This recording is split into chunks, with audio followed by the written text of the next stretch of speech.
नमस्कार। एक राजा की प्रेम कहानी। ये कहानी शिवनगर के राजा की है। इस राजा की 3 रानियां थीं।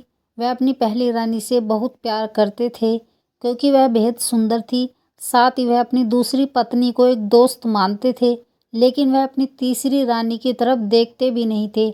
समय के साथ जब ज़रूरत पड़ी तो राजा का साथ सिर्फ तीसरी रानी ने दिया, क्योंकि इंसान की सुंदरता नहीं, उसका दिल और आचरण भी अच्छा होना चाहिए।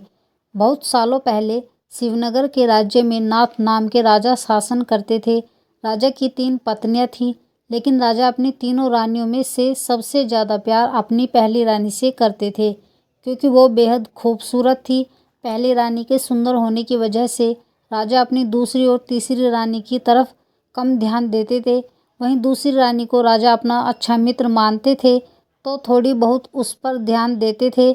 और बच गई तीसरी रानी, जिसमें उन्हें कोई खास बात लगती नहीं थी, तो उस पर वह कम ध्यान दे पाते थे। राजा की तीसरी पत्नी उनसे बहुत प्यार करती थी, लेकिन राजा को उनका प्यार नहीं दिखाई देता था। राजा हमेशा अपनी पहली पत्नी के साथ ही रहते थे। ऐसे में कई साल बीत चुके थे। राजा की तीसरी पत्नी हमेशा यही उम्मीद में रहती थी कि किसी दिन राजा उनके पास आए और प्यार भरी बातें करे, लेकिन ऐसा कभी होता नहीं था।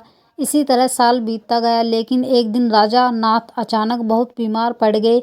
उनकी तबीयत दिन पर दिन खराब होने लगी और उनके जिंदा रहने की उम्मीद भी कम होती जा रही थी। ऐसी हालत में राजा ने अपनी पहली पत्नी को बुलाया। जब पहली रानी उनके पास आई तो राजा ने उनसे कहा, मेरे जिंदा रहने के दिन अब बहुत कम हैं और मैं अकेले नहीं मरना चाहता हूँ। क्या तुम मेरे साथ चलोगी? राजा की पहली पत्नी ने उनकी यह अंतिम इच्छा नहीं मानी और कहा, अभी मेरी उम्र ही क्या हुई है और मेरा पूरा जीवन बचा हुआ है। मुझे अभी और जीना है। मैं आपके साथ नहीं चल सकती हूँ। यह कहकर रानी राजा के कमरे से बाहर चली गई। उसके बाद राजा ने दूसरी रानी को बुलवाया।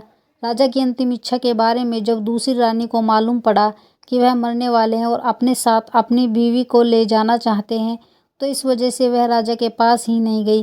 राजा अपनी दोनों चहेती रानियों से बहुत निराश हो गए। उन्होंने सोचा था कि मैंने कभी अपनी तीसरी पत्नी को प्यार नहीं दिया, न बात की उससे, अब उसे मैं कैसे बुलाऊं। राजा ऐसे सोच ही रहे थे कि तभी तीसरी रानी बिना बुलाए वहां पहुंच गई।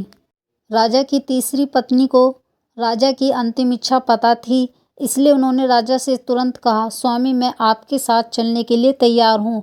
रानी की बातों को सुनकर राजा बहुत खुश हुए, लेकिन खुशी के साथ उन्हें बहुत बुरा भी लगा कि उन्होंने कभी अपनी तीसरी रानी को समय नहीं दिया, प्यार नहीं दिखाया, लेकिन वही मुझसे बहुत प्रेम करती है। तभी राजगुरु अपने साथ प्रसिद्ध वैद्य लेकर आए, जिसने राजा की तबीयत को बिल्कुल ठीक कर दिया।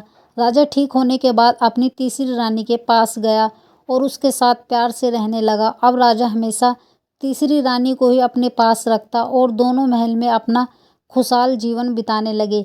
राजा की प्रेम कहानी से हमें यह सीख मिलती है कि हमें किसी की बाहरी सुंदरता की तरफ आकर्षित नहीं होना चाहिए, बल्कि उसके साफ मन और अच्छे स्वभाव को अपनाना चाहिए। राजा की प्रेम कहानी में हमें ये बताया गया है कि कैसे व्यक्ति सुंदरता की वजह से एक इंसान पर आश्रित हो जाता है, लेकिन ज़रूरत पड़ने पर वही इंसान जब आपका साथ न दे तो कितना बुरा लगता है।